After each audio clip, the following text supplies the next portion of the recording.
Histoire. Le chat blanc des Syrahs. Depuis les portes du palais, situé sur une douce éminence dans les environs des Syrahs, jusqu'au bord du Genil, le sol était couvert d'oliviers. Et les aloès sauvages formaient une clôture naturelle et solide autour de la propriété du chat blanc des Syrahs, dont l'origine, remontant à l'époque de la domination sarrasine, était inconnue de l'Espagnol libéré. Il y avait un grand mystère attaché au palais et à ses occupants. Et bien que les serviteurs du chat blanc fussent en apparence des êtres humains, comme ils étaient sourds et muets et ne voulaient pas ou ne pouvaient pas comprendre les signes, les voisins n'avaient pas pu découvrir le secret ou le mystère. Le palais était un édifice noble, dans le style de l'Alcazar de Tolède, mais moins grand.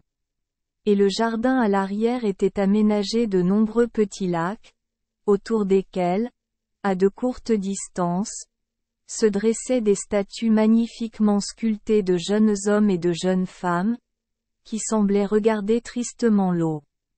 Seul le cerveau et la main d'un artiste exceptionnellement doué auraient pu s'approcher de la perfection au point de donner l'impression que les statues étaient vivantes. La nuit, des guirlandes de petites lampes étaient suspendues autour des lacs, et de l'intérieur du palais sortaient des accords de musique douce mais très tristes. La curiosité avait depuis longtemps cessé de troubler les voisins quant au mystérieux chat blanc et à sa maison, et, à l'exception de se signer en passant devant le domaine, ils avaient jugé l'affaire incompréhensible. Cependant, ceux qui avaient vu le chat blanc disaient que c'était une belle créature. Son manteau était comme du velours et ses yeux étaient comme des perles. Un jour, un chevalier en armure et monté sur un destrier noir de charbon arriva à la principale hôtellerie des Syrahs, et sur son bouclier il portait pour blason un chat blanc rampant et, en dessous, l'inscription « Invincible ». Après avoir pris un léger repas, il éperonna son cheval et galopa vers le palais du chat blanc. Mais comme on ne le vit pas revenir par la ville, les gens crurent qu'il était parti par un autre chemin. Le chat blanc fut aperçu le lendemain se promenant dans le parc, mais elle semblait plus triste que d'habitude. Un mois plus tard, arriva un autre chevalier entièrement équipé et monté sur un destrier gris. Sur son bouclier, il a également affiché un chat blanc, avec l'inscription « Je gagne ou je meurs ». Il galopa également vers le palais, ou Alcazar, et on ne le vit pas revenir. Mais le lendemain, le chat blanc était encore plus triste. Un mois plus tard, un nouveau chevalier apparut. C'était un beau jeune homme, et son allure était si virile qu'une foule se rassemblait. Il était entièrement équipé, mais sur son bouclier il arborait une simple croix rouge. Il prit un peu de nourriture, puis sortit de la ville au petit galop, sa lance au repos. On le vit s'approcher du palais, et dès qu'il ouvrit la porte avec sa lance, un rugissement terrible se fit entendre, puis une nappe de feu jaillit de la porte du palais, et ils virent un horrible dragon, dont la longue queue, en fouettant l'air, il produisait un tel vent qu'il semblait qu'un vent s'était soudainement levé. Mais le vaillant chevalier ne se laissa pas intimider et scruta avec impatience le dragon comme pour voir où il pourrait le frapper.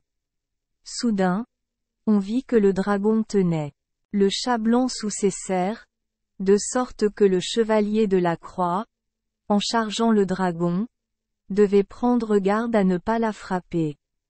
Éperonnant son cheval, il ne s'arrêta qu'après avoir transpercé le dragon avec sa lance, et, sautant de la selle, il tira son épée et coupa la tête du monstre. À peine eut-il fait cela qu'il fut entouré de 10 énormes serpents qui essayaient de s'enrouler autour de lui. Mais à mesure qu'il l'attaquait, il les étranglait. Alors les serpents se transformèrent en 20 vautours noirs au bec enflammé, et ils essayèrent de lui arracher les yeux. Mais avec sa fidèle lame, il les éloigna et les tua tous un par un, puis se retrouva entouré de 40 jolies jeunes filles aux cheveux et aux yeux noirs, qui l'auraient entouré de leurs bras s'ils n'avaient pas peur. Leurs intentions étaient mauvaises, cela les retenait. Quand, regardant par terre, il aperçut le chat blanc haletant et l'entendit lui dire de « frapper ». Il n'attendit plus, mais les frappa et leur coupa la tête, puis vit que le sol était couvert de charbon brûlant, qui aurait brûlé le chat blanc et l'aurait tué, si le vaillant chevalier ne l'avait soulevé dans ses bras. Il la plaça ensuite sur son bouclier, et dès qu'elle toucha la croix, on la vit se changer en une belle jeune fille, et toutes les statues autour des lacs quittèrent leur position et s'approchèrent d'elle. Dès qu'elle put se remettre suffisamment pour parler, elle s'adressa au chevalier ainsi. « Vaillant monsieur, je suis Mispa, fille unique de Mudi ben Rachid, qui fut gouverneur de cette province pendant de nombreuses années sous le roi Moral Mandassar le Superbe.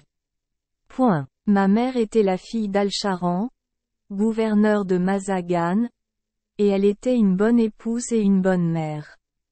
Mais mon père, découvrant qu'elle avait abandonné la foi de ses pères et embrassé la religion de la croix, l'inquiéta tellement de revenir à la foi de son enfance qu'elle mourut le cœur brisé. Puis il s'est remarié et sa seconde épouse, ma belle-mère, était une femme très méchante. Elle savait que j'étais chrétien dans l'âme et que mon amant était aussi chrétien.